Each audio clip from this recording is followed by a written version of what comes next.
ഒറ്റ ഇതളായിട്ട് മാത്രം പൊടിക്കുന്ന ചീര, ഇതളുണ്ടാവില്ല ഇതിന്, അപൂർവം മാത്രമേ ഇതളുണ്ടാകത്തുള്ളൂ. പക്ഷേ അതേപക്ഷം അരുണ് വംശത്തിൽപ്പെട്ട ചീരയും ഈ പച്ചച്ചീരകൾ ഇതളുണ്ടാകും. 4-5 ഇതളായിട്ട് ഇങ്ങനെ നമുക്ക് അതിനെ അറുത്തെടുത്തിരുന്നാലും പിന്നെയും അത് വളർന്ന് പിടിച്ചുകൊണ്ട് ശരിക്കും വളർന്ന് കയറണം. ഇതെന്ന് പറഞ്ഞാൽ അങ്ങനെയല്ല, ഒരു തൈ മാത്രമേ ഇങ്ങനെ പോകത്തുള്ളൂ, ഇങ്ങനെ സ്ട്രൈറ്റ് ആയിട്ട് വരണം. ഇതിന് ഇതളുണ്ടാവത്തില്ല, പൊടിക്കത്തില്ല. ഇത് കട്ട് ചെയ്ത് കഴിഞ്ഞാൽ പൊട്ടിക്കത്തില്ല, എങ്കിലും താമസിക്കും. പക്ഷേ ആ അരുൺ വംശത്തിൽ അതെല്ലാം ഇതൾ പിടിക്കുന്നതാണ്. ആ നിൽക്കുന്ന പാവിക്കുന്ന വിത്ത്, ദണ്ട ഇതിന് പാവിക്കുന്ന വിത്തൊക്കെ ഇത് ഇതൾ പൊടി. ഈ പച്ച ഇതളുണ്ടാവും, 2-3 ഇതളുണ്ടാവും. ഇത് കഴിഞ്ഞാൽ അറുത്തെടുക്കും നമ്മൾ. അങ്ങനെ നിർത്തൂല നമ്മൾ. ഇങ്ങനെ നിർത്തിയാൽ പിന്നെ പാടാം, അറുത്ത് പിന്നെ താമസിക്കും. വീട് നമ്മൾ എന്ത് ചെയ്യുന്ന ഇതിനെ അറുത്തെടുത്ത് നിർത്തിയാൽ താമസിക്കും, അല്ലെങ്കിൽ നേരം പിടിച്ച് അങ്ങ് തീർക്കും. ഇതിപ്പോൾ ഇങ്ങനെ ചെളി വെച്ച് കട്ട് ചെയ്ത് അങ്ങ് കൊടുക്കും. ഇത് മഴയത്ത് ഇത്രയും കാത്ത് നമ്മളെ ഒരുപാട് മരുന്നടിച്ച് കളഞ്ഞ് ഇലപ്പുള്ളി വരും, ഇത്രയൊക്കെ മരുന്നടിച്ചിരുന്ന വരും. നമ്മൾ മഞ്ഞളാണ് ഇതിന് കൂടുതൽ ഉപയോഗിക്കുന്നത്.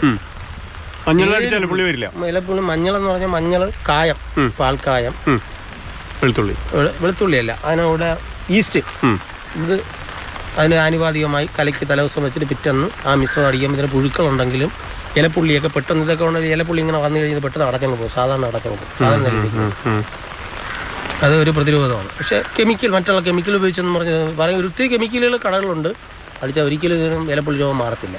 അവർ പറയും, ഗ്യാരണ്ടി പറയും, ഞാൻ പരിശോധിച്ചു ഒരെണ്ണം മാറ്റി നടക്കത്തില്ല. നല്ലത് ഈ പറഞ്ഞാണ് ഇത് തന്നെയാണ്. അത് 20 ഗ്രാം മഞ്ഞപ്പൊടി, 5 ഗ്രാം പാൽക്കായം, 2 ഗ്രാം ഈസ്റ്റ് എന്ന അനുപാതത്തിൽ നമ്മൾ വെള്ളത്തിൽ കലക്കി വയ്ക്കും. എത്ര വെള്ളത്തിൽ? 1 ലിറ്റർ വെള്ളത്തിൽ കലക്കി വെച്ചിരിക്കും. എന്നിട്ട് പിറ്റേന്ന് രാവിലെ അതിനെടുത്ത് വെള്ളം ഡൈല്യൂട്ട് ചെയ്ത് മൊത്തം സ്പ്രേ ചെയ്ത് കഴിഞ്ഞാൽ പുഴുക്കളുണ്ടെങ്കിലും അതുപോലെ ഇലപ്പുള്ളി രോഗം ഉണ്ടെങ്കിലും അപ്പോഴും മാറി, പിറ്റേന്ന് തന്നെ അങ്ങ് മാറി കിട്ടും. ഇതിപ്പോൾ ഇന്നലെ ഇലപ്പുള്ളി ഇന്ന് രാവിലെ അടിച്ചപ്പോൾ ഇത് അണഞ്ഞു, നാളെ ആകുമ്പോൾ ഇത് പൂർണ്ണനായി. പക്ഷെ എല്ലാവരും പറയും കെമിക്കൽ അടിച്ച് മാറത്തില്ല. ഒത്തിരി കെമിക്കലുകൾ അവർ പറയുന്നുണ്ട്, ഭയങ്കര വിലയാണ്. അതിനടിച്ച് കളയിട്ട് നിധിനെ ഇരിപ്പുണ്ട്, അവിടെ ഇരിപ്പുണ്ട്. എളുപ്പമാണ്, നമുക്ക് ഉപയോഗിക്കാം.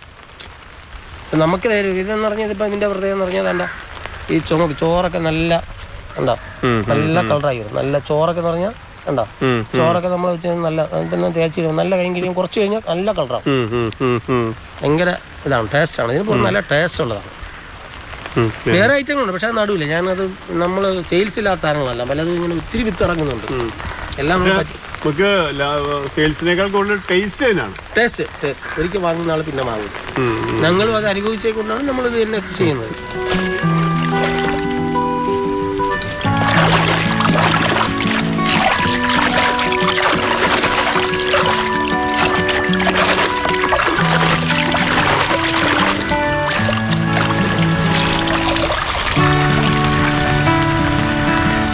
ഇത്രയും കാണും, നമ്മൾ ഇത്രയാണ് നമ്മൾ കൊടുക്കുന്നത്. പക്ഷെ നമ്മളിത് കടയിൽ വാങ്ങുന്നതിന്റെ പകുതി കിട്ടത്തുള്ളൂ.